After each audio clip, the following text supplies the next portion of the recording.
Ceiling fan પણ ચાલતો હોય, ઠંડા પીણા, ઠંડા પીણા, ગરમ પીણા બધું મોજૂદ હોય, નાસ્તા પાણીની વસ્તુઓ પણ મોજૂદ હોય, પણ ઊંઘ આવે નહીં ટાંગા બચારે હવા સુધી.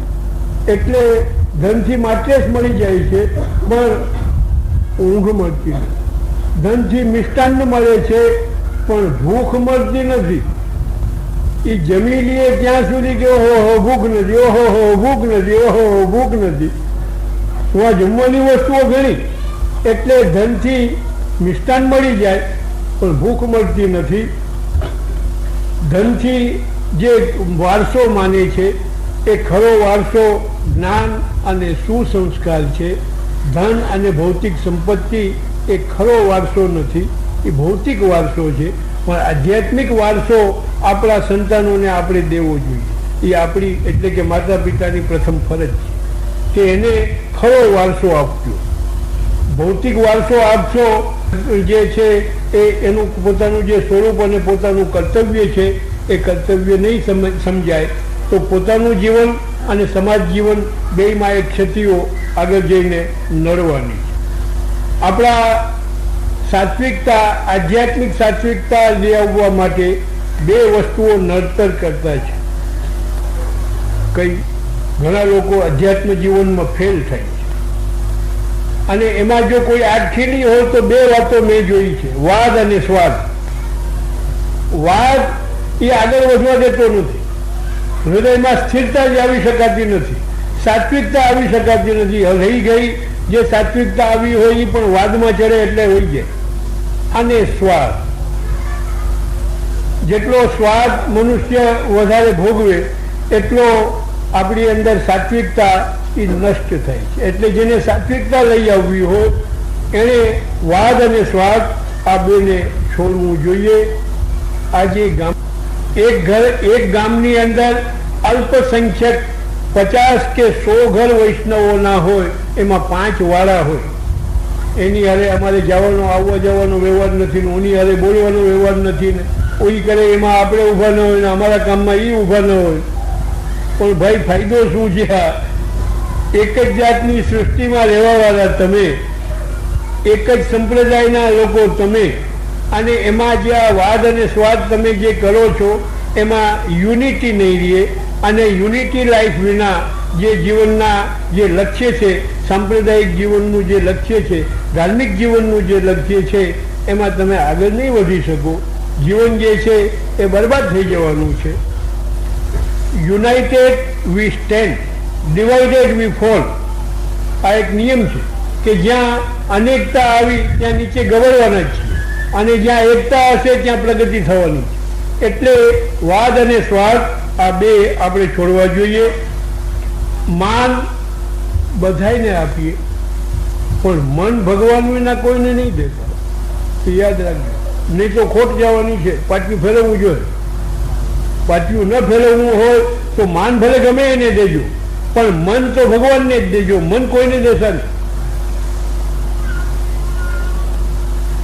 આપણા જીવનમાં સાંપ્રદાયિકતા લાવવા માટે આપણા જો ધર્મની અંદર જો દંભ ઘૂસી જાય, સંપ્રદાય જીવનની અંદર જો દંભ ઘૂસી જાય તો ધર્મ અને ભક્તિ એ હૃદયથી રહેતી નથી, ઉપર ટપકી હોય છે. અને ઉપર ટપકી હોવાથી એ ખરો ધર્મ નથી, ખરી ભક્તિ નથી, ખરી સેવા નથી. સ્વાર્થથી ભક્તિ જો થાય તો એના પરિણામમાં, ફલમાં સ્વાર્થ જ વધવાનો છે, સંસાર જ વધવાનો, બીજું નહીં વધે. અમારી પાસે એવા જ જ્યાં ભટકાય. આ જરા અમારા છોકરાને જોઈ દો ને, હાજો નથી રહેતો, આનું કેમ કરવું? અમે ગણેશનાથજી જવું છે ને અમારે ન્યાય ઝાંખી કરવી ને, પરિક્રમા કરવી ને, વ્રજનો લાવો પણ લેવો, પણ આ ઠીક થાય જઈએ ને એટલે આને ઠીક કરી દો, પછી ઓલું બીજું પગલું. આવા જાજા કંટાળી ગયા વાતો સાંભળીને, એની વાતો કરીને. આવા જાજા અમારે ઘણી હવે ઠાકર સેવા તો પધરાવવી છે, પણ હમણાં વેપારમાં હમણાં સરખું નથી. એ જો કરી દો ઠીક તો પછી ઠાકર સેવાનું જોઈએ. એટલે જો ન થાય તો ઠાકર સેવા નથી પધરાવી, કંઈ નહીં. પછી આવતા જન્મમાં વાત કઈ. સ્વાર્થથી જે કંઈ પણ વસ્તુ થાય છે એ ટકતી નથી, અને સ્વાર્થના પરિણામમાં સ્વાર્થ જ વધે છે, સંસાર જ વધે છે, ભક્તિ વધતી નથી, પુણ્ય વધતું નથી. અને જો લોભથી જો ભક્તિ થતી હોય તો સિદ્ધિ મળતા ભક્તિ ખતમ.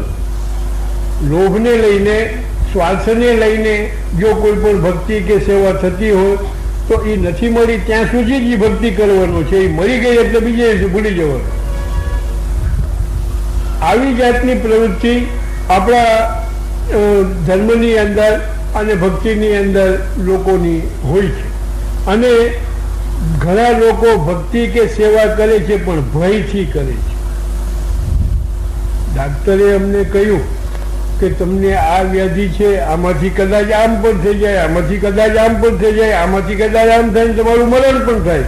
થઈ ગયું, નીચેની પગની ધૂળ નીકળી જાય. અને એ બધું કરવા માંડે. અમારે યાત્રાએ કરવી છે ને અમારે નાથદ્વારા દર્શને જવું છે ને ભગવાનની સેવાએ અમારે કરવી છે ને એ બધું એટલા માટે કે આ ભય નીકળી જાય, આ કંઈ ન થાય. એટલે આ બધી જે વૃત્તિઓ છે એ આપણા ધર્મ ક્ષેત્રમાં અને ભક્તિની અંદર પણ બાધા કરતા છે. આ બધાથી જો ધર્મ થતો હોય તો એ ખરો ધર્મ નથી રહેતો. એટલે આપણા સંકલ્પના મેં કહી ગયો કે સ્વાર્થી જીવન કરતાં નિસ્વાર્થી જીવન સારું, નિસ્વાર્થી જીવન કરતાં મર્યાદા ભક્તનું જીવન સારું, મર્યાદા ભક્ત કરતાં પુષ્ટિ ભક્તિ, જેને આપણે નિર્ગુણ ભક્તિ કહીએ છીએ, એ જીવન સારું. જેનાથી કરીને આપણે જે છે એ આપણી નિર્ગુણ ભક્તિ રૂપી સેવા આ બધું આપણે કરી શકીએ. અને આપણી જે ભક્તિ છે એની દશા પ્રેમ, આસક્તિ અને વ્યસન સુધી આપણે ભોગીએ. હકીકતમાં જપ કરવાવાળો, ભજન કરવાવાળો, પૂજા કરવાવાળો, ધ્યાન કરવાવાળો, ધર્મ કરવાવાળો, આવા લોકો તો ધર્મ, પૂજા, ભક્તિ કરવા, સેવા કરવાવાળા ઘણા છે. પણ એ જ્યારે કરવા લાગે છે ત્યારે ભગવાન પણ એની પરીક્ષા કરે. દુકાનમાં આવેલો ઘરાક તમે જે દિયોળી વળગાડો એ લઈ જાય એવા ઓછા હોય. અરે ઘણી પરીક્ષા કરે. આનો રંગ બરોબર નથી, આનો પોત બરોબર નથી, આની ડિઝાઇન બરોબર નથી, આનું આ બરોબર નથી, આ નીચે આનાથી ભારેમાં બતાવો, એનાથી ભારેમાં બતાવો. કંઈક આખા દુકાનના તાકા ફેરવી નાખો તો એક માન પસંદ કરે. તો ભગવાન કંઈ એવા ભોળા નથી હો કે તમે જી કરો એ માની લઈએ.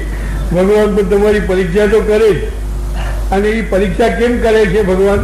કે જ્યારે કોઈ એક ભક્ત ભક્તિ કરવા લાગ્યો કે કરવા લાગ્યો એટલે સૌથી પહેલા એનામાં દંભ પેસે. દંભ પેસે એટલે દંભથી અહંકાર જાગે. અને દંભથી જ્યારે એ કરવા લાગે ત્યારે સંપત્તિ અને યશ ભગવાન આપે. ભલે દંભથી કરે કે ગમે તેમ કરે કે સિન્સિયરલી કરે, પણ ભગવાન યશ અને માન, પ્રતિષ્ઠા વગેરે આપે. હવે આ જ્યારે મળ્યું એની સાથે જો એની ભક્તિને સેવા જો બંધ કરી દઈએ હવે તો ફળ મળી ગયું. આપણી નામના થઈ ગઈ, બધા ભગત કરે છે આપણને. અને બધા પાંચમાં આપણને બોલાવે આવો આવો આવો, જ્યાં નીકળે ત્યાં આવો આવો એમ થાય. એટલે જો એ થઈ જાય તો એની જે છે એ ભક્તિ અને ન્યાજ પરિસમાપ્ત થઈ જાય, સેવાએ બંધ થઈ જાય અને ભક્તિએ બંધ થઈ જાય. અને તો એની પ્રગતિ અવરુદ્ધ થઈ ગઈ, એ આગળ વધી ન શકે. જ્યાં હતો ત્યાં પાછો આવી જાય. પણ જો એ પરીક્ષામાંથી એ ઉત્તીર્ણ થાય અને માન, યશ, પ્રતિષ્ઠા મળવા છતાં સેવા અને ભક્તિ જો બંધ ન કરે અને ચાલુ રાખે તો આગળ શું થાય ખબર છે? જો ચાલુ રાખે તો પછી અભિમાન જાગે.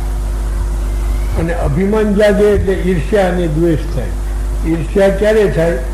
કે પોતાનો સમોવળી જેટલી પોતે માળા કરતો હોય એટલી માળા જો એ કરે, આપણે આ 11 કરતો હોય ને સામો 11 વાળો નીકળે તો એની ઈર્ષ્યા થાય. હું જોઈ કરી એ શું કરવાનું હતું, હું જ કરી જાણું. એટલે એની ઈર્ષ્યા થાય. અને આ 11 કરતો હોય ને સામો માણસ જો 25 કરવા વાળો નીકળી પડે તો એનો દ્વેષ થાય. અરે એને આવડે છે જ ક્યાં, એને આવડતી જ નથી, માળા કરતા નથી, માળા હાથમાં લેતા નથી આવડતું. અને એ તો આમ કરીને તેમ કરે, એનો દ્વેષ કરે. કહેવાનો મતલબ કે ઈર્ષ્યા અને દ્વેષ એ એનાથી જે છે એ વધારે પ્રગટ થાય અને એનાથી આગળ વધી જઈને જ્યારે એ અભિમાન જાગે, દ્વેષ જાગે, એટલે બીજાને ઉપદેશ કરવાનું મન થાય. હવેલીમાં દર્શન કરવા ગયો, બધા આરતી થઈ જાય અને પછી નીકળતી વખતે દંડવત કરે.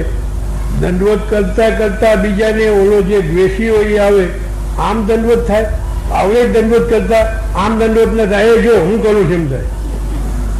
આ એ દંડવત શીખવાડવા ગયો ભાઈ, આમ દંડવત ના થાય, આમ થાય. કોઈ હાથ જોડતા ક્યાં આવડે છે? અમારે આમ કરવું જોઈએ, તમારે આમ કરવું જોઈએ, તમારે અહીં ઉભાય ને તમારાથી અહીં ન ઉભાય ને તમારે આમ ન થાય ને તમારે તેમ ન થાય. ભાઈ આ ઉપદેશ દેવાનું છોડી દે, તું જે કરતો હોય એ કર, એનાથી થાય જે કરે, પણ તું આ ઉપદેશ દેવાનું છોડી દે. પણ જે છે એ માણસ સમજતો નથી અને ઉપદેશ દેવાનું કરે. માન મેળવવાની ઈચ્છા થાય,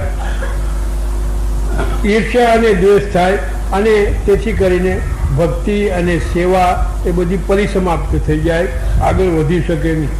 અને જન્મ જે સેવા અને ભજન થાય છે એમાં મન અને ઇન્દ્રિયો એનો નિગ્રહ પણ જરૂરી છે. અને મન અને ઇન્દ્રિયનો જેમ નિગ્રહ થાય તો જ જે છે સેવામાં ભક્તિમાં આપણે આગળ વધી શકીએ, નહીં તો આગળ વધાય નહીં.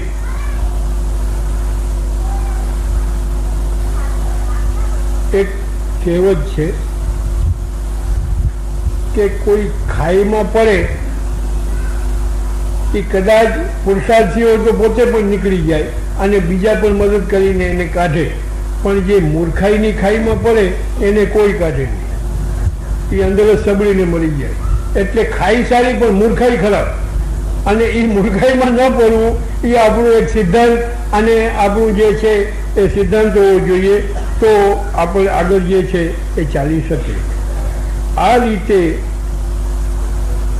જીવનમાં આપણા માટે, ભક્તિ માટે અને સેવા માટે જે સદગુણો આપણામાં જોઈએ એ સદગુણો શી રીતે મળે એ બતાવવા માટે મહાપ્રભુજીએ 16 ગ્રંથોમાં એક ગ્રંથ લખ્યો છે, વિવેક ધૈર્ય અને આશ્રય. વિવેક ધૈર્યાશ્રય. વિવેકસ્તુ હરિસર્વમ નીચે ચાદક કરી હતી. વિવેક ધૈર્ય સતતમ લક્ષણીય તથા શ્રેય. આશ્રય ફલ છે, જરૂરી છે. વિવેક કોને કહીએ, ધૈર્ય કોને કહીએ, એની જે છે એ વાત મહાપ્રભુજીએ એ ગ્રંથની અંદર સુંદર રીતે બનાવી છે. એક કવિએ કહ્યું છે કે વિનય વિનાનું ભણતર ભણવા છતાં નકામું. વિનય વિનાનું જે ભણતર છે ગમે એટલું ડિગ્રી મેળવી લઈએ છતાં એ નકામું થાય. એટલે વિનય વિનાનું ભણતર ભણવા છતાં નકામું. પાયા વિનાનું ચણતર ઊંચું છતાં નકામું. પાયો જ ભર્યો નહીં ને એમને હાથમાં ચણી ગયો, એ કઈ કરો ભૂસ થઈ જાય એનો કોઈ ધરો નહીં. એટલે પાયા વિનાનું ચણતર ઊંચું છતાં નકામું. સદગુણ વિનાનું જીવન લાંબુ છતાં નકામું. સમજ્યા વિનાનું સાધન કરવા છતાં નકામું. ખેડ્યા વિનાનું, ખરી વાત હું કહું છું, ખરી વાત, ખેડ્યા વિનાનું ખેતર વાવ્યા છતાં નકામું. રાંડ્યા પછીનું ડાપણ આવ્યા છતાં નકામું. બળ વિનાનું લડવું લડવા છતાં નકામું. વિધવા પછીનું જોબન આવ્યા છતાં નકામું. લક્ષ્મી વિનાનું જીવન લાંબુ છતાં નકામું. ગમે એટલું લાંબુ 100 વર્ષનું થાય, હાથ પગ બધા એમાં ધ્રુજે, પણ જો બિચારો લક્ષ્મી વિના ન હોય તો કોઈ ચાકરી કરવા આવે નહીં. જો લક્ષ્મી જુએ તો ચાકરી કરવા કોઈ આવે તો ઘણા તૈયાર થાય, અમારે ઘરે રહ્યો ને ઓલો કે અમારે ઘરે રહ્યો ને અમે તમારી ચાકરી કરીએ. પણ એ ઓલો ગળો મળે એટલા માટે, નહીં તો કોઈ પડખે આમું જુએ નહીં. એ ભાઈ આ પગથિયું ઉતરવું જરા હાથ ટેકો તો કે બોલાવો તમારા છોકરાઓને. એટલે લક્ષ્મી વિનાનું જીવન લાંબુ છતાં નકામું. દીકરા વિનાનું કુટુંબ મોટું છતાં નકામું. સ્વર વિનાનું ગાવું ગાવા છતાં નકામું. અને ભાવ વિનાની ભક્તિ કરવા છતાં નકામ. જો હૃદયમાં ભાવ ન હોય તો એનાથી જે છે એ કંઈ ફળ જે છે આપણને પ્રાપ્ત ન થાય. એટલે ભક્તિ, ભાવ વિનાની જે કોઈ પણ ભક્તિ છે એ ભક્તિ જીવનમાં ન આવે ત્યાં સુધી બધું નકામું છે, વ્યર્થ છે. ઉપલી ક્રિયા એ માત્ર ક્રિયા છે. That is the only physical exception. Sentimental આપણી અંદર જે સ્ટ્રીમ જોઈએ એ ભાવનો સ્ટ્રીમ જોઈએ. ભાવનો સ્ટ્રીમ હોય તો આગળ આપણે કામ જે છે ચાલે. ભગવાન એ ભાવ કેમ મળે એના બે ઉપાય છે. કાં તો ભગવાન એ ભાવનું દાન કરે, શ્રેષ્ઠ વાત એ છે કે ભગવાન સ્વયં એ ભાવનું દાન કરે. આ શ્રેષ્ઠ ઉપાય થયો, શ્રેષ્ઠ અધિકારી થયો. પણ ભગવાન જો દાન ન કરે તો ભગવાન જો દાન ન કરે તો પોતે સાધન દ્વારા એ અધિકાર, ભક્તિનો અધિકાર પ્રાપ્ત કરે, ભાવ પ્રાપ્ત કરે. આ બે ઉપાય થયા. એમાં આ પ્રાપ્ત કરવા માટે સૌથી મૂળ પાયોની વસ્તુ છે શ્રદ્ધા. ભગવાન ગીતાના 17મા અધ્યાયમાં 28મા શ્લોકમાં આજ્ઞા કરે છે કે અશ્રદ્ધયા હુતમ દત્તમ જપસ્તપ્તમ કૃતંચ યત અસદિત્યુચ્યતે પાર્થ ન ચ તત્પ્રેત્ય નો ઇહ. હે અર્જુન, તને આ ભક્તિની એક રહસ્ય ચાવી બતાવું છું કે શ્રદ્ધા વિના જો કોઈ પણ મનુષ્ય હોમ કરે, દાન કરે, તપ કરે અને જે કોઈ પણ કર્મ કરે, યાત્રા વગેરે કરે તો એ અસત કહેવાય છે. અને અસત કહેવાતું હોવાથી એનું જે ફળ છે એ આ લોકમાં પણ ન મળે અને પરલોકમાં એ ન મળે. બેયમાં ફળથી વંચિત થાય. એટલે હોમ કરવો, દાન કરવું, તપ કરવું, આ બધું તો હરેક મનુષ્ય કરે છે. પણ એ કરવા પાછળની જો ભાવના ન હોય, શ્રદ્ધા ન હોય તો શ્રદ્ધા ન હોય તો એ ફળતું નથી. એટલે શ્રદ્ધા એ આધ્યાત્મિક જીવનનો પાયો છે. અને જ્ઞાન હોય તો પણ શ્રદ્ધા જોઈએ અને ભક્તિમાં તો વિશેષ કરીને જોઈએ. પણ શ્રદ્ધા ના પ્રકારો ઘણા છે. શ્રદ્ધા વિના, જેમ ગુણ વિનાનો કંસાર નકામો, સ્ત્રી વિનાનો સંસાર નકામો, એમ ભાવ વિનાનું, શ્રદ્ધા વિનાનું ભાવ અને ભક્તિ નકામો. એમાં ભક્તિમાં અને જ્ઞાનમાં એ સૌથી ગોળ રૂપી વસ્તુ જોઈએ. કંસાર બનાવવાનો એમાં ગોળ ન નાખ્યો તો હું મીઠું નાખો અને ખાઈ શકાય કોઈ? હાવ નકામો, રસ બાતલ ગળે, ઢોરને પણ ન દેવાય, એમને ફેંકી દે, ઉકળામાં ફેંકી દેવો જોઈએ. એ કોઈ અર્થનો નહીં, કોઈ કામનું નહીં. એવી રીતે આપણા જીવનની અંદર જો જપ, તપ, નિયમ વગેરે કરીએ છીએ પણ એમાં જો શ્રદ્ધા ન હોય તો એનો કોઈ અર્થ રહેતો નથી. અને એ જે શ્રદ્ધા છે એ શ્રદ્ધા, એક અંગ્રેજીમાં કહ્યું છે તત્વચિંતકે કે you can do very little with faith. You can do very little with faith but you can do nothing without it. શ્રદ્ધા એક એવી નાચીજ અને નાજુક વસ્તુ છે કે ઓમ ગણનામાં કંઈ નહીં, એનું ગ્રેવિટેશનમાં કંઈ તોલ જોગ કરો તો કંઈ આવે નહીં, અને એનું પરિમાણ જુઓ તો પણ કંઈ નહીં, સૂક્ષ્મ તત્વ છે, વૈચારિક વસ્તુ છે. પણ એ ન હોય તો કંઈ પણ કરી શકો નહીં. એ જો ન હોય તો કંઈ પણ સિદ્ધિ તમને પ્રાપ્ત થાય નહીં. અને એ શ્રદ્ધાની અંદર એક અપ્રતિમ બળ છે કે જે બળને લઈને મનુષ્ય ધારે તે કરી શકે છે. ભગવાન શ્રી રામને લંકા વિજય કરવો તો લંકા વિજય કરવા જવા માટે લંકા માટે પાળ બાંધવી પડે ને સમુદ્રમાં. એ પછી ખટાખટ બધા ગયા. એટલે કહેવાનો મતલબ કે ભગવાન શ્રી રામ પણ અને એમનું સૈન્ય પણ સમુદ્ર ઓળંગી શક્યા નહીં. પણ હનુમાનજી તો પરમ ભક્ત હતા. કોઈએ દાસ્ય કર્યું હોય તો મર્યાદામાં હનુમાનજી જેવું દાસ્ય બીજા કોઈએ કર્યું નથી. અને પ્રભુમાં એટલી શ્રદ્ધા હતી અને એટલી નિષ્ઠા હતી કે એને પારવારની કાંઈ જરૂર નહોતી. ડુંગર હાથમાં લઈને છલાંગ મારીને સમુદ્ર ઓળંગી ગયા, લંકા પૂગી ગયા અને ત્યાં ધમાલ કરી બધી લંકામાં, અને લંકાવાળાને હરિવા. એટલે કહેવાનો મતલબ કે ભગવાન શ્રી રામને લંકા જવા માટે પાછ બાંધવી પડી, પણ શ્રી રામ કે જેનામાં બલથી જ પોતે જે છે છલાંગ મારી અને ડુંગર હાથમાં લઈને ત્યાં સામે ગયા. કહેવાનો મતલબ કે એટલી અપ્રતિમ બલ એની માટે જે છે એ આવશ્યક છે.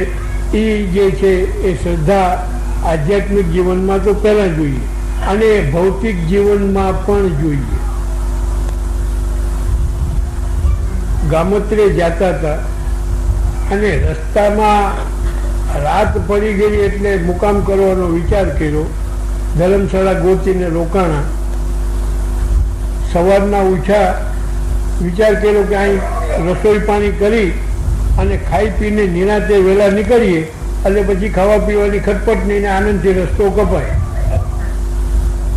સારામાં સારી ચીજ વસ્તુ જોઈને લઈ જાવજો એમ બૈરાઓએ કહ્યું. આ ભાઈ પૈસા લઈને થેલી લઈને બજારમાં નીકળ્યા.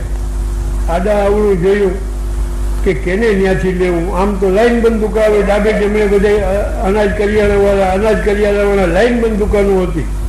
કેની પાસેથી લેવું? એમાં એક સજ્જન જેવો દેખાતો એક માણસ નીકળ્યો. પૂછ્યું, ભાઈ તમે ક્યાં આઈના છો? હા, આઈનો છું અને ગ્રસ્ત છું. ઠીક, તો મારે તમને પૂછવું છે કે આ બધી જે અમારે અનાજ કે કરિયાણું લેવું હોય તો ક્યાં લેવું? ખુશીથી લ્યો, આ બે તરફ એની જ દુકાનો. અરે એની દુકાનો ભલે નહીં, પણ એમાં સારો કોઈ જે છે ભાવ ખાવાવાળો ન હોય, સાચી અને બરોબર તોલ માપથી. આ અહીંયાથી સીધા જઈને ડાબા વળજો, ડાબા વળીને જમણા હાથ ઉપર એક દુકાન આવશે, એના ઉપર પાટીઓ હશે કે ફલાણા એન કંપની. એને ત્યાંથી તમે લ્યો તો તમે ભાવમાં નહીં છેતરાવ, ક્વોલિટીમાં પણ નહીં છેતરાવ ને સારામાં સારી વસ્તુ તમને મળશે. આ એનું દુકાનનું નામ સાંભળીને એના હૃદયમાં શ્રદ્ધા જન્મી કે આ દુકાનનો માણસ બરોબર, આ દુકાનેથી જ આપણે માલ લેવાય. રસ્તા વહાં સુધી ગોખતો ગયો એના ફલાણા એન કંપની, ફલાણા એન કંપની. વહાં જઈને પૂછ્યું કે આ ફલાણા એન કંપની, આ દુકાન એની. ત્યાં ગયા એટલે શ્રદ્ધા પ્રમાણે એને જોયું કે નહીં, એને વાત કરી તો ખરી અને એ ભાઈએ વાત કરી. ભાઈ સારા માણસ હતા, લઈ ગયા અને એને ખરું નામ કહ્યું, આ નામની દુકાને છે. ત્યાં જઈને જાત જોઈ, જાત બધી બતાવી, ભાવતાલ કહ્યો. પછી કહ્યું વળી હું આવું છું. બે ચાર બીજી દુકાને જઈને પૂછ્યું તો જે ભાવ એને કહ્યો તો, જે જાત બતાવી હતી એ જ જાત અને એ જ ભાવ, એનાથી જે છે વધારે નીકળ્યા, પણ એના જેટલા કે એનાથી ઓછા તો કોઈએ ન કહ્યા. એટલે ખાતરી થઈ, શ્રદ્ધા વધારે દૃઢ બની અને એ માલ લઈને આપણે ધર્મશાળામાં આવ્યા. ઘરના લોકોએ પણ જોઈને પસંદ કર્યો કે વાહ, બહુ સરસ માલ લઈ આવ્યા, શું ભાવે મળ્યો, બધાએ વખાણ કર્યા. અને પછી તો રસોઈ કરીને ખાધું એટલે વિશ્વાસ પેદા થઈ ગયો. પછી તો આપણે એને વિચાર કર્યો કે હવે તો માલ લેવો ને અહીં રોકાઈએ તો આ દુકાનેથી જ લેવો, બીજેથી ન લેવો. એટલે શ્રદ્ધા એકથી કામ નથી ચાલતું, શ્રદ્ધા વિશ્વાસ બનવી જોઈએ. શ્રદ્ધા એ તો એક વરાળ જેવું રૂપ થયું, અથવા પાણી જેવું રૂપ થયું. પણ વિશ્વાસ એ બરફ કહેવાય છે. પાણીના જ બે પ્રકાર, એક પાણી અને એક બરફ. પણ એક ઘન રૂપ છે, એક પ્રવાહી રૂપ છે. શ્રદ્ધા એ પ્રવાહી રૂપ છે અને એનું ઘન રૂપ છે બરફ. એટલે શ્રદ્ધા પ્રવાહી રૂપ છોડીને જ્યારે વિશ્વાસના રૂપમાં ઘનતા પ્રાપ્ત કરે પછી કોઈ દી જાય નહીં. અહીં બને છે એવું કે શ્રદ્ધા પહેલાં તો હોય જ નહીં, અને કાં થોડી ઘણી થઈ હોય તો એને નષ્ટ કરવાવાળા ઘણા. શ્રાવણ મહિનો આવ્યો એટલે વિચાર કર્યો કે આપણે રોજ એક માલા હસ્તાક્ષરની કરવી, નિયમ જેવો આખો શ્રાવણ મહિનો. રોજ સવારનો પોરમાં ઉઠીને નાહી ધોઈ અને એ સેવા કરવા બેસે. સેવા કરવા બેસે એમાં એક કોઈ 2-3 જણા આવ્યા મહેમાન, આ ભગતડા ક્યાંથી બની ગયા તમે? અરે આ જમાનો ક્યાં ને આ બધું શું, આ માળાઓ લીધી ને દોડ કર્યો નકામો. અરે હેરાન થઈ ગયા તો હેરાન, દુકાને કઈ જાઓ તો દુકાને 2 કલાક મોડો જાઓ. અરે ધૂળ ઘાલી તમે, વેપાર નહીં થાય, અને વ્યાપાર નહીં થાય તો માસી કરજ નહીં હાલે, માસી કરજ નહીં હાલે તો કરજ થઈ જાય, અને કરજના વ્યાજ દેવા પડશે, એટલે મૂળ રકમ દેવી જોઈએ, દુકાન વેચી નાખવી જોઈએ, ઘર ખાલી કરવું જોઈએ. હેરાન થઈ જાઓ તમે. હું તમને ઠીક કહ્યું કે આ મૂકી દો, આ ભગતમાં ક્યાંથી ઘૂસ્યું તમારે? 1 જણાએ કહ્યું, 2 જણાએ કહ્યું, 3 જણાએ જયારે વાત કરી ત્યારે મગજમાં સ્ટ્રાઇક થઈ ગઈ કે વાત તો કરી છે, આ રસ્તે જવાય નહીં. ઓલાએ કહ્યું, એ પછી બીજા બધા એને કહ્યું, આ ત્રીજાએ પણ એને વાત કરી કે આ ધંધો રવા દો તમે, માટે હવે છોડી દો ને. છોડી, કારણ કે એની શ્રદ્ધા જ હતી, વિશ્વાસ નહોતી બની. શ્રદ્ધા વિશ્વાસ જ્યાં સુધી નથી બનતી ત્યાં સુધી આ ખેલ થાય, અને એ ખેલમાં જ્યારે વિશ્વાસ બની જાય પછી વાંધો ના આવે. પછી કોઈ ના કરવાનું કે ગમે તે કરવાનું કે પછી એની અડગતા જેવી ને તેવી રહે છે. એટલે શ્રદ્ધા વિશ્વાસના રૂપમાં જ્યારે આવી જાય પછી વાંધો નથી આવતો. અને એ જે શ્રદ્ધા છે એ શ્રદ્ધા 4 પ્રકારની શ્રદ્ધા છે. એક દૃઢ અશ્રદ્ધા,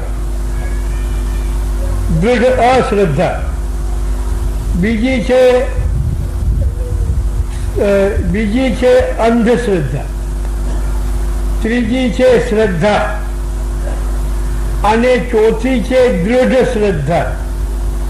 એમાં સૌથી પહેલા દૃઢ અશ્રદ્ધા, એવી અપરસેની કે બિલકુલ છોવાય નહીં ક્યાંય, એવી ગાઢ અપરસેની, બિલકુલ કોઈ વાત લાગે નહીં, બિલકુલ કારમીન પાણો, ના એને ભજન અસર કરે, ન ભાગવત અસર કરે, ન વેદ અસર કરે, ન કોઈ ભજન અસર કરે, ન કોઈ ભગવત દર્શન અસર કરે, ન વ્રજ જેવો દેશ અસર કરે, કઈ એમાં અસર ન થાય.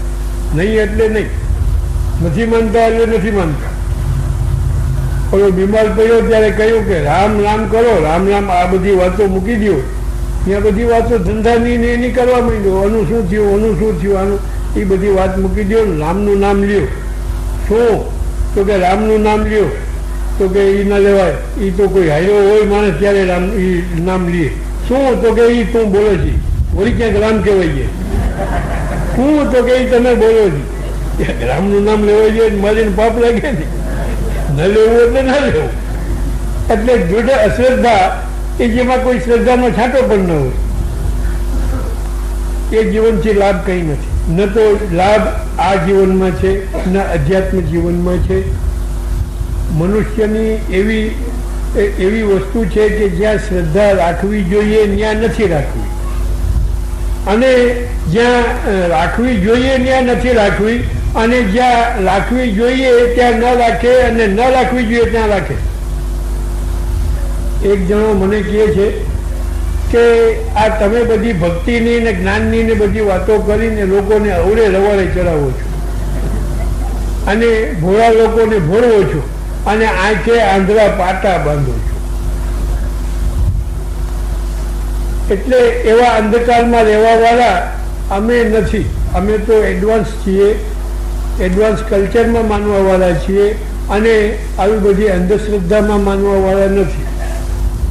અંધશ્રદ્ધામાં તમે માનો છો કે નહીં એનો ક્યાસ કાઢ્યો છે? તમારા અંતરાત્માને પૂછ્યું છે કે તમે શ્રદ્ધાને માનો છો કે અંધશ્રદ્ધાને માનો છો? અને એ તમને ડેફિનેશન ખબર છે કે અંધશ્રદ્ધા કોને કહેવાય અને શ્રદ્ધા કોને કહેવાય? એ ખબર છે? એ ખબર નથી. જો આપણે અંધશ્રદ્ધા જ બધાને માનતા હોઈએ અને શ્રદ્ધાને જો ન માનતા હોઈએ તો તમે તો એ અંધશ્રદ્ધા કે શ્રદ્ધા? તો કે ના ના, એમ તો વાંધો નહીં, ભગવાનમાં વાંધો, એમાં છોકરામાં વાંધો નહીં. આ ખેડૂતો કોરામાં વાવણી કરી જાય, કરો કે નહીં? એને શ્રદ્ધા કેવી કે અંધશ્રદ્ધા કેવી? શું કે ખાતરી છે કે વરસાદ થવાનો? હા હા, એ તો મહિનામાં થઈ જાય. એમ. ત્યારે ભગવાન કૃપા કરશે ને આ થઈએ તો કે એવા અમે અંધશ્રદ્ધાળુ નથી. બોલો, ભગવાન કરશે એવું કહેવામાં અંધશ્રદ્ધા ગણાય. અને આ કોરામાં વવણી કરવા જતા અંધશ્રદ્ધા. અરે ઘણી વાર ખત્તા ખાવા પડે, બિયારણ ગયું, ખાતર ગયું, બધું એમને વ્યુ જાય અને હાવ એમને ઘંટી વગાડતા રહી જાય. એટલે કોરામાં વાવવું એ શ્રદ્ધા કે અંધશ્રદ્ધા? કોઈ સોદો કરે એમાં ઓનના બાકી રાખે, ઓનનો હવે બાકી રાખે ને ઓલો ઓફિશિયલ એમાઉન્ટ પૂરો કરે ને ઓલો ઊંચો વાત કરી દે કે તમે રજીસ્ટર કરાવી દીધું, હવે શું છે? તો શું થાય? તો કે ના એ પાર્ટી સારી છે એમ ના પડે. એ પાર્ટી સારી છે, ભગવાનની પાર્ટી ખરાબ, એમાં વિશ્વાસ ન થાય. ક્યાંનો શ્રદ્ધા? એને શ્રદ્ધા કેવી કે અંધશ્રદ્ધા કેવી? કોઈ રોગ થયો, મેડિકલ એક્ઝામિનેશનમાં નક્કી થયું કે આ રોગ ઓપરેટિવ કેસ છે તમારો, આને ઓપરેશન કરાવવું જોશે, ઓછામાં ઓછા 3 કલાક ઓપરેશન ચાલશે, અને એ કરતાં પહેલાં બધા એક્ઝામિનેશન કરવા પડશે, અને લોહી તપાસને, આ તપાસને, થૂક તપાસને, યુરિન તપાસને, સ્ટૂલ ટેસ્ટને, આ ને તેને, અને આ એક ફોર્મ છે, ફોર્મ ઉપર સહી કરવી જોશે તમારે શાખની હારે, આ બાજુ શાખ અને આ બાજુ આ. હું લખું એમાં એ કે આ ઓપરેશનમાં જે કંઈ પણ થાય એની જવાબદારી અમારી હોસ્પિટલ ઓથોરિટી નથી. મરણ થાય તો પણ અમે હોસ્પિટલ ઓથોરિટી એના માટે જવાબદાર નથી. એમાં સહી કરી આપે, સહી કરી આપે ને તમારે આખરે તમારું જીવન ખલાસ થયું, મરણ થઈ ગયું તો કે ના એમ તો ડાક્ટરો બધા રિપ્યુટેડ ડાક્ટરો ઘણા એના કેસ સુધાર્યા છે, ઘણાને રોગ મુક્ત કર્યા છે. એટલે એમાં વિશ્વાસ છે ને ભગવાનનો વિશ્વાસ નથી. કહેવાનો મતલબ એને શ્રદ્ધા કેવી કે અંધશ્રદ્ધા કેવી? This is my logics. એને શ્રદ્ધા કેવી કે અંધશ્રદ્ધા કેવી? તો કે ના એ અંધશ્રદ્ધા ન કહેવાય. આ ભગવાનમાં શ્રદ્ધા રાખવી એ અંધશ્રદ્ધા. અજાણ્યા સુખડિયાને બોલાવીને સારા પકવાન કરાવ્યા અને જો એ ખાવામાં સુખ થયું ને આનંદ થયો ને વખાણ કર્યા, એ બે મોઢે વખાણ કર્યા. પણ અજાણ્યો સુખડિયો, માનો કે તમારો કોઈ વેરી હોય એને 100 રૂપિયાની નોટ દઈ દીધી કે આને ખવડાવી દે, ખતમ કર, તો તમે એમાં તમે વિશ્વાસ કેમ રાખ્યો? તો કે ના એમ એ તો ધંધાથી માણસ છે ને એમ કંઈ ન કરે.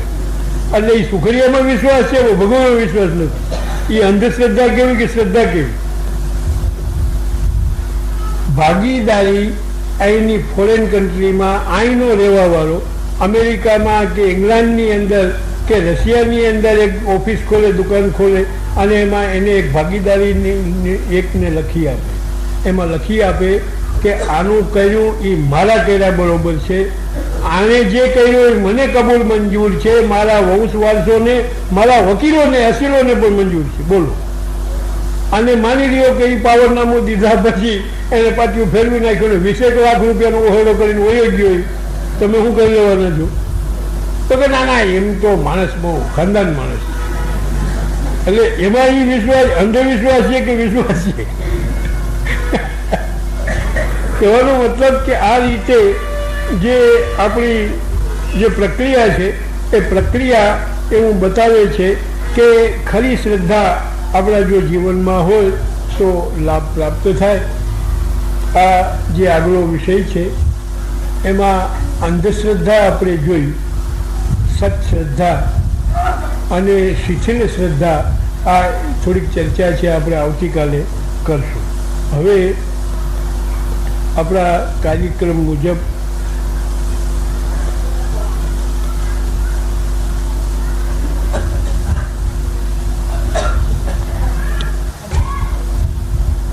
જે મહાપ્રભુજીની સ્વતંત્ર કૃતિઓ છે,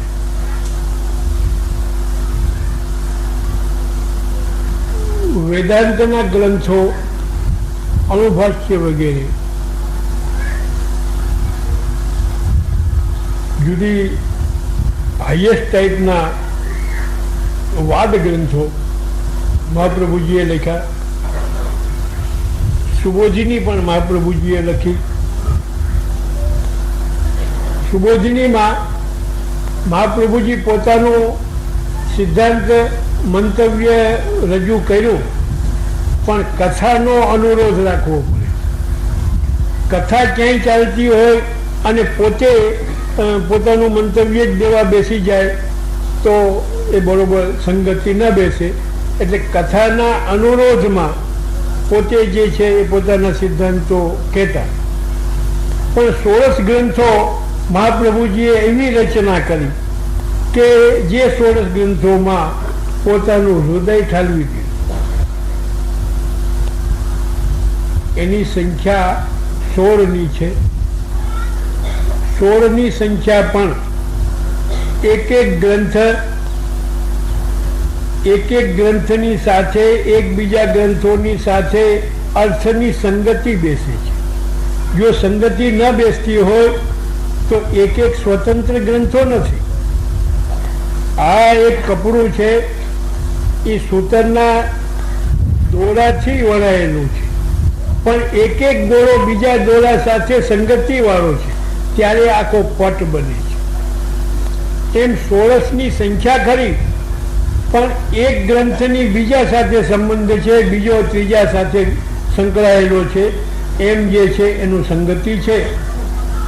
યમનાષ્ટક પહેલો ગણાય, સેવાફળ છેલ્લો ગણાય. યમનાષ્ટક પહેલો ગ્રંથ, સેવાફળ 16મો ગ્રંથ, એમ 16 ગ્રંથો થયા.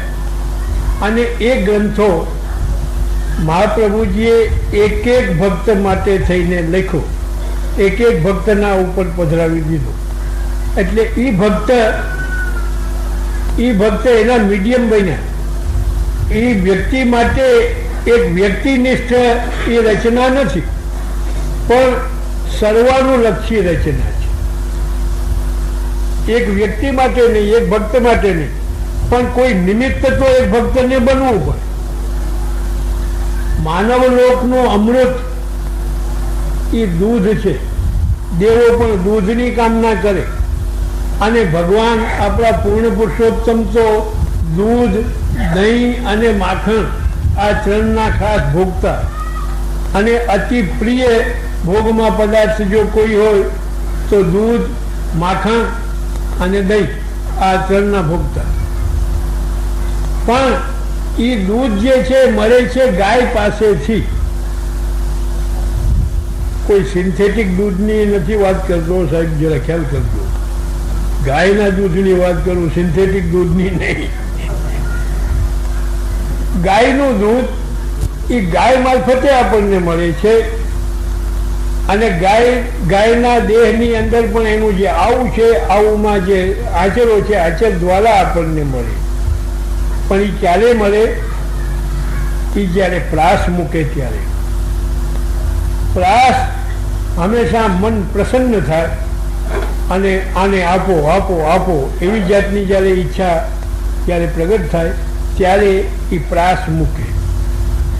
પ્રાસ શબ્દ આ લોકો બોલે છે, એનો તાત્વિક અર્થ મને ખબર નહીં, કે ગાય કે ભેંસે પ્રાસ મૂક્યો નથી. તો એ જે ગાય છે એ ગાય પ્રાસ ક્યારે મૂકે? કે જ્યારે એનું પ્રિય સંતાન વાછડો કે વાછડી એને ધવરાવી લે એ પછી પ્રાસ મૂકે.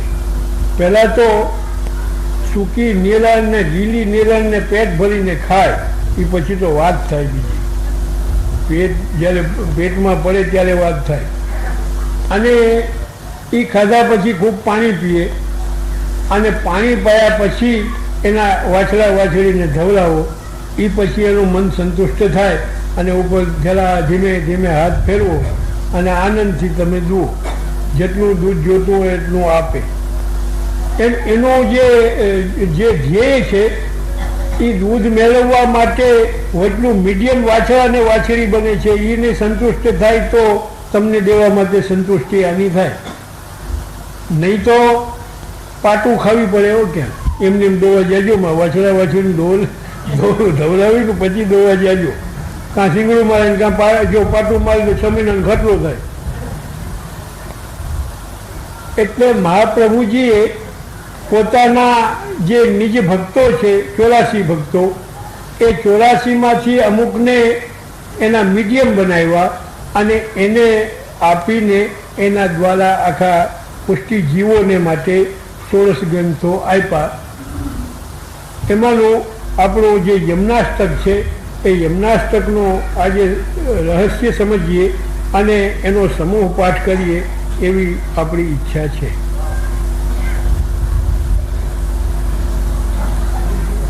મહાપ્રભુજીએ યમનાષ્ટકની રચના ક્યારે કરી? જો ઇતિહાસ જોઈએ તો મહાપ્રભુજીએ યમનાષ્ટકની રચના કરી ત્યારે આપની ઉંમર 15મે વર્ષે કરી અને યમનાષ્ટકના 9 શ્લોક, એમાં 8 મુખ્ય અને 9મો એક છેલ્લો શ્લોક તવાષ્ટકમિદમ મુદા, આ જે છેલ્લો શ્લોક છે એ છેલ્લો શ્લોક મહાપ્રભુજીએ ફલશ્રુતિનો કહ્યો. ફલશ્રુતિ એટલે એના પાઠથી, યમુનાજીની સેવાથી, યમુનાજીનો પાઠ કરવાથી એનાથી શું ફળ પ્રાપ્ત થાય એ બતાવવા માટે છેલ્લો શ્લોક કહ્યો.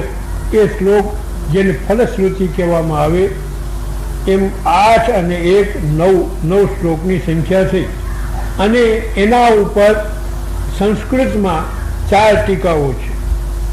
એક છે સાક્ષાત શ્રી ગુસાઈજીની અને બીજી છે શ્રી હરિહર મહાનુભાવની, ત્રીજી છે દશ દિગંત વિજયી શ્રી પુરુષોત્તમજીની અને ચોથી છે શ્રી દ્વારકેશજી. આ 4 સંસ્કૃતની ટીકાઓ ઉપલબ્ધ છે અને ચારેયમાંથી જે સ્વારસ્ય નીકળે છે એ કંઈક ઓર જ છે. અને મહાપ્રભુજીએ 1549માં શ્રાવણ સુધી ત્રીજને દિવસે ગોકુળમાં જ્યારે મહાપ્રભુજી પહોંચ્યા હતા ત્યારે શ્રી યમુનાજીનું સાક્ષાત પ્રાગટ્ય થયું અને એ સાક્ષાત પ્રાગટ્ય થયું ત્યારે કમલની માલા ધરાવી અને શ્રી મહાપ્રભુજીએ શ્રી યમુનાજીની જે સ્તુતિ કરી એ સ્તુતિ કરી એ જ આ યમનાષ્ટક. અને એ સ્તુતિ ઠકોરાની ઘાટના ઉપર થઈ અને આપે પૂછ્યું કે મને એક શંકા છે કે શ્રી યમુનાજી એ તો લાંબો પ્રવાહ, આપનો પ્રવાહ તો બહુ લાંબો છે, પણ આપનો જે ઠકોરાની ઘાટ કહેવાય છે એ ઠકોરાની ઘાટ કયો? એ આપે પૂછ્યું અને શ્રી યમુનાજીએ બતાવ્યું કે આ તમે પહોંચ્યા છો એ ઠકોરાની ઘાટ. અને એમાં જે આપે સ્તુતિ કરી એ સ્તુતિનું નામ આપણા યમનાષ્ટક એ નામકરણ કરવામાં આવ્યું. યમુનાજીની સ્તુતિ છે, પ્રાર્થના નથી. પુષ્ટિ માર્ગમાં પ્રાર્થના થતી નથી, સ્તુતિ થાય છે. હકીકતમાં પ્રાર્થના અને સ્તુતિ એ બેમાં અંતર છે. પ્રાર્થના, પ્ર-અર્થના શબ્દ છે, અર્થના પ્ર ઉપસર્ગ લાગે છે સંસ્કૃત ભાષામાં. યાચના, ટુ એપ્લાય, યાચના એનું નામ છે અર્થના. અને પ્ર-અર્થના, પ્ર ઉપસર્ગ લાગીને અર્થ એવો થાય છે કે વિશેષ પ્રકારે કોઈ વિશેષ હેતુ માટે, કોઈ વિશેષ પદાર્થ માટે, કોઈ વિશેષ ફળને માટે જે યાચના એનું નામ પ્રાર્થના. જે કંઈ જોતું હોય માગી લો. આ કામ જો કરવું હોય તો એના માટે ફલાણી ઓથોરિટીને એપ્લાય થવું, ફલાણા ડિપાર્ટમેન્ટના ઓથોરિટીને. આ જોતું હોય તો વા જવું, ખેતીવાડી ખાતું, આ ખાતું, તે ખાતું, પોલીસ ખાતું, આ બધા જુદા જુદા ખાતા છે અને ખાતાવાર બધા ઓથોરિટીઝ બધી જુદી જુદી અને એને એપ્લાય થવું. કામનાઓનો ક્યાંય પાર નથી. અને એ જે પ્રાર્થના કરવામાં આવે તો કોઈ કામના માટે જ હોય, કાં તો મોક્ષ માટે કામના હોય, કાં ધન માટેની કામના હોય, કાં સ્વર્ગ મેળવવા માટેની કામના હોય, કાં યશ કે માન પ્રતિષ્ઠા મેળવવા માટેની પ્રાર્થના હોય. આ બધી પ્રાર્થના. તો જો પ્રાર્થના જો કરાય તો નિર્ગુણ ભક્તિની અંદર પ્રાર્થના કોઈ કામના તો હોય નહીં. અને જો કામના ના હોય તો પ્રાર્થના કરવી શા માટે? એટલે પુષ્ટિ માર્ગમાં પ્રાર્થના મહાપ્રભુજી સાક્ષાત આજ્ઞા કરે છે કે પ્રાર્થના કાર્ય માત્રેપી તતોન્યત્ર વિવર્જયે, કોઈ પણ દેવાંતર પાસે પ્રાર્થના પણ ન કરવી. પ્રાર્થના કરશો તો કામના આવશે, કામના હોય તો જ પ્રાર્થના થાય, અને કામના થાય તો ભગવત પ્રાપ્તિ ઘણી દૂર પડી જશે. અને એ પ્રાર્થનાના એમાં જે યાચનાના અર્થમાં જ તમે અટવાયા રહેશો, જન્મ અને મરણ એમાં થયા કરશે, ભગવત પ્રાપ્તિ નહીં થાય. એટલે અહીં તો નિષ્કામ ભજન કરવાનું છે, નિષ્કામ કોટીથી પણ આગળ નિર્ગુણ ભક્તિપૂર્વક સેવા કરવાની છે, સ્મરણ કરવાનું છે, પ્રાર્થના નહીં. એટલે સ્તુતિ કર. સ્તુતિ શું? સ્તુયતે અનયા સા સ્તુતિ, જેનાથી, જે વાણી દ્વારા, જે છંદોબદ્ધ રચના દ્વારા યા લિપિબદ્ધ કન્ટેન્ટ દ્વારા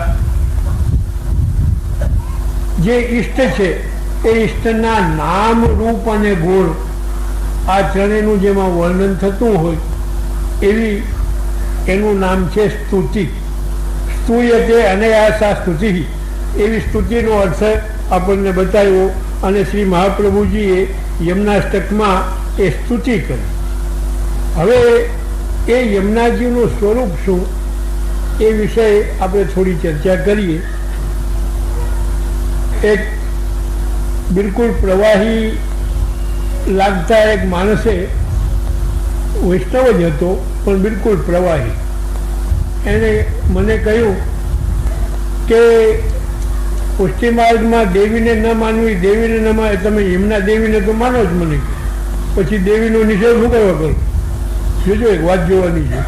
મને કે યમુના દેવી, દેવીને તો માનો જ તમે, આ યમુનાજી તમારી દેવી જ છે ને, પછી દેવીને ન માનવાનો અર્થ ક્યાં રહ્યો? એ મેં કહ્યું, મૂર્ખ, યમુના દેવી દેવી નથી, પણ પૂર્ણ પુરુષોત્તમના તુર્ય પ્રિયા છે. તુર્ય પ્રિયા એટલે ચોથા જે છે એ પ્રિયા છે, ચોથા પ્રિયા છે. જે ચોથા પ્રિયા બાલ લીલાની અંદર તુર્ય પ્રિયા છે, એમનો ગ્રહણ જે છે ઠાકોરજી કર્યો છે. અને રાજલીલાની અંદર જે રાજલીલા દ્વારકા લીલાની અંદર આપણે લીલા કરી, એની અંદર બીજા પટરાણી, ચોથા પટરાણી, એ પટરાણીનો સ્વીકાર કર્યો છે. એમ બે જે છે એ આ પ્રિયા છે, ઓલા પટરાણી છે, દેવી નથી. અને એ તું જે અર્થઘટન કરે એ સમજ વિનાનું કરે. કહેવાનો મતલબ કે શ્રી યમુનાજી જે છે એ યમુનાજીના ત્રણ સ્વરૂપ છે, આધ્યાત્મિક, આધિદૈવિક અને આધિભૌતિક. એ ત્રણેય સ્વરૂપો શ્રી ઠાકોરજીને માટે પોતે સ્વીકાર કરે છે. નિત્ય લીલામાં એક સ્વરૂપ, આમાં ત્રણેય આધ્યાત્મિક, આધિદૈવિક અને આધિભૌતિક ત્રણેય સ્વરૂપ નિત્ય લીલામાં હોય. અને બીજા જે છે એ આધ્યાત્મિક, બીજા સારસ્વત કલ્પની અંદર ત્રણ સ્વરૂપો, અને ત્રીજો સમય છે અત્યારનો શ્વેતવાલા કલ્પ, એમાં આ ત્રણેય સ્વરૂપો. આ ત્રણેય સ્વરૂપોનું જો જ્ઞાન થાય તો કોઈ દિવસ વિસંગતિ ન થાય અને અર્થાંતર ન થાય, અને સ્વરૂપ આપણા હૃદયમાં બરોબર આવે. નિત્ય લીલા જ્યારે કંઈ પણ ક્રિએશન હતું નહીં તે વખતે ઠાકોરજી જ એકમાત્ર હતા, જેને આપણા વેદો કહે છે કે શિષ્ય તે શેષ સંજ્ઞા. શેષ એટલે જે બાકી રહીએ તે, whatever is the balance, balance is શેષ. આવકનો ટબો ગમે એટલો હોય પણ જાવકનો ટબો હોય અને એ જાવકમાંથી બાદ થયો એટલે બાકી રહ્યો એ શેષ, બાકી રહ્યો એ બેલેન્સ. એટલે જે બાકી રહીએ, પ્રભુ સિવાય બીજું કંઈ બાકી ન રહીએ. ફરી પાછી પ્રભુ જ્યારે ઈચ્છા કરે ત્યારે પોતાના સ્વરૂપમાંથી સ્વામિનીજી પ્રગટ કર્યા.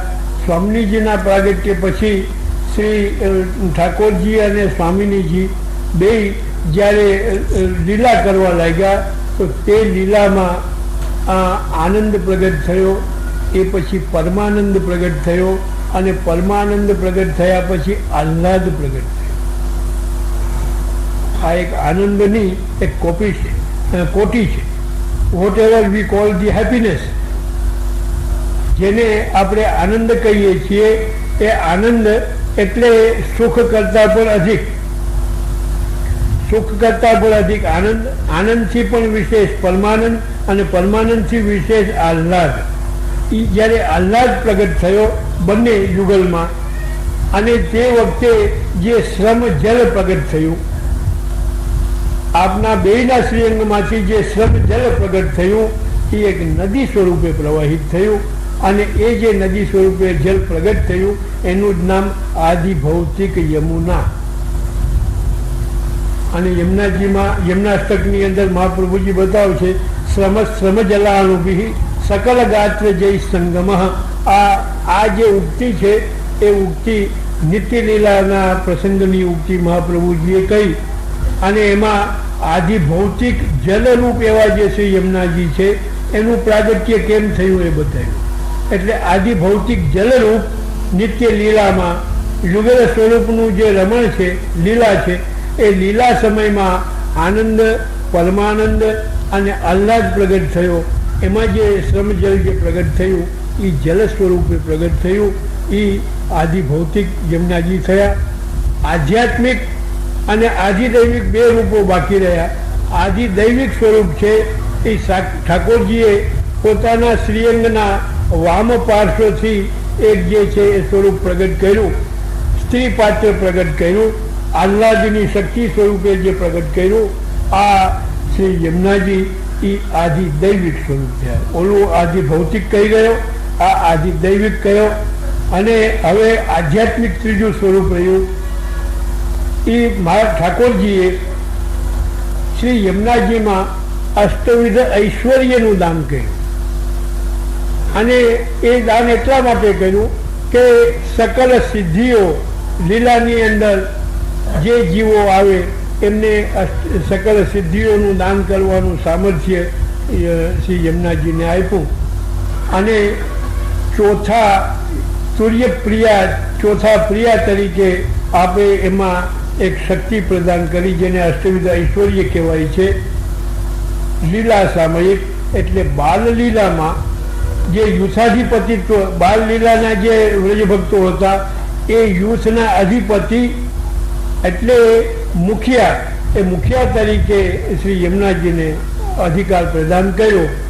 એટલે યુથાધિપતિત્વ એ આપનું આધ્યાત્મિક સ્વરૂપ થયું.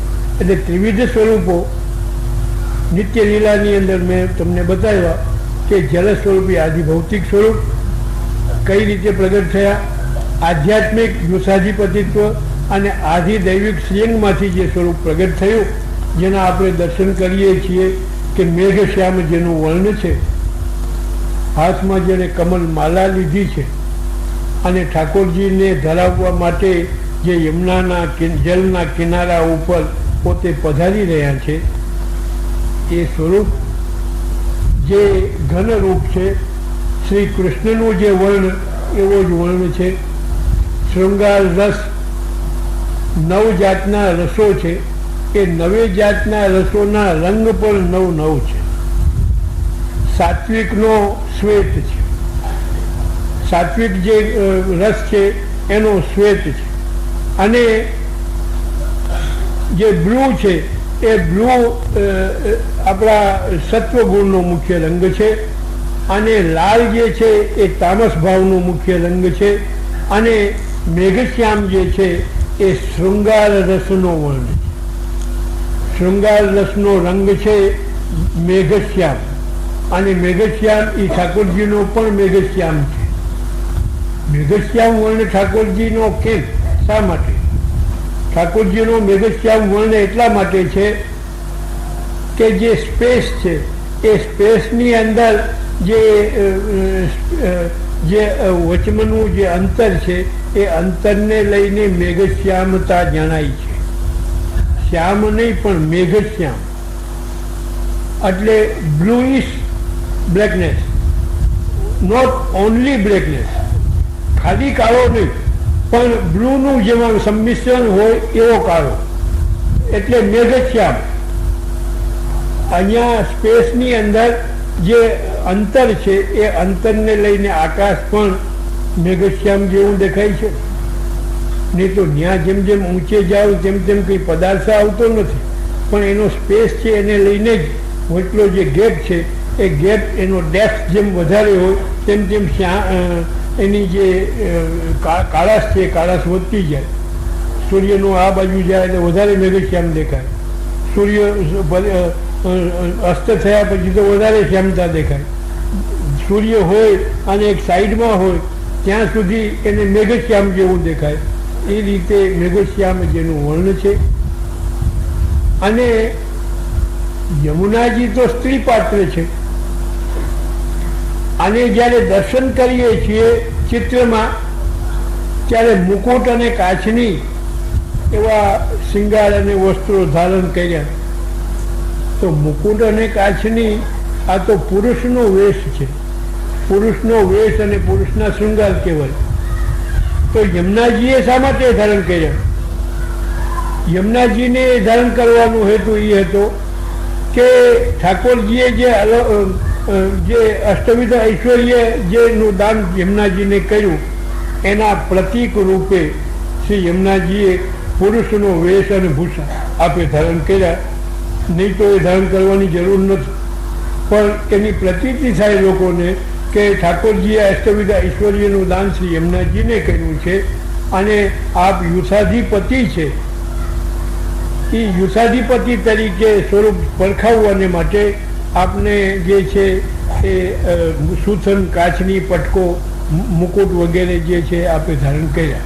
એટલે લીલાની અંદર ત્રિવિધ સ્વરૂપે નિત્યલીલામાં આપણે આ જોયું. હવે આપણે જોવું છે કે આધ્યાત્મિક યુથાધિપતિત્વ એ ત્રીજું સ્વરૂપ. આ ત્રણેય સ્વરૂપ નિત્યલીલામાં આપણે જોઈ ગયા. હવે વાત આવે છે સારસ્વત કલ્પને. સારસ્વત કલ્પને આપણી પાસે ડિજિટ નથી કે આપણે કાઉન્ટ કરી શકીએ કે કેટલા વર્ષ થયા. 4 યુગ અને 4 યુગનો એક કલ્પ, અને એવા જે કલ્પો છે એ 360 કલ્પો છે. એ 360 કલ્પોમાં અત્યારે જે શરૂઆત થઈ એના 12 કલ્પ થયા, 13મો કલ્પ ચાલે છે. એટલે આની પૂર્વમાં 12મો કલ્પ સારસ્વત કલ્પ હતો. We have no digit to count. Saraswat કલ્પને કેટલો સમય ગયો, કેટલા વર્ષ થયા એ ગણવા માટે આપણી પાસે ડિજિટ નથી. આપણા કેલ્ક્યુલેટરો પણ ખલાસ થઈ ગયા, એની પણ સંખ્યા એની પૂરી થઈ ગઈ. આપણી પાસે પણ સંખ્યા એવું નથી. એટલે આજથી પહેલાં 12મો કલ્પ જ્યારે હતો ત્યારે સારસ્વત કલ્પ હતો. અને એ સારસ્વત કલ્પમાં જ્યારે ઠાકોરજી પ્રગટ થયા એ પૂર્ણ લીલા પરિકર સાથે પ્રગટ થવાની આપણે ઈચ્છા કરી ત્યારે આદિ દૈવિક સ્વરૂપે ભાનુગોપ સુતા રૂપે વ્રજમાં શ્રી યમુનાજી પ્રગટ થયા. ભાનુગોપ યમુનાષ્ટકમાં પણ આવશે કે ભાનુ સુતા, એટલે ભાનુગોપ સુતા રૂપે વ્રજમાં પ્રગટ થયા. એ એનું આદિ દૈવિક જે છે સ્વરૂપ થયું. આધ્યાત્મિક સ્વરૂપ સૂર્ય સુતા રૂપે સંજ્ઞાથી કાલિંદી નામથી તીર્થ રૂપે પ્રગટ થયા. જે આદિ નારાયણ છે એ આદિ નારાયણના જે સૂર્ય એનું આદિ નારાયણનું આધ્યાત્મિક સ્વરૂપ સૂર્ય, એમાં આદિ નારાયણના હૃદયમાંથી એક જે જલ પ્રવાહ પ્રગટ થયો એ જે છે